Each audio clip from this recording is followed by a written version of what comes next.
Hello friends, welcome back to our YouTube channel 12Step. Today in this video, let's learn about how to sign up in WhatsApp. So let's get started.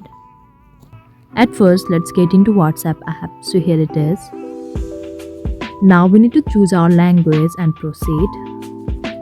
Now agree and continue. And we can allow or not allow the notifications. Now write your phone number here. Now click on next. Now confirm your phone number and click on OK.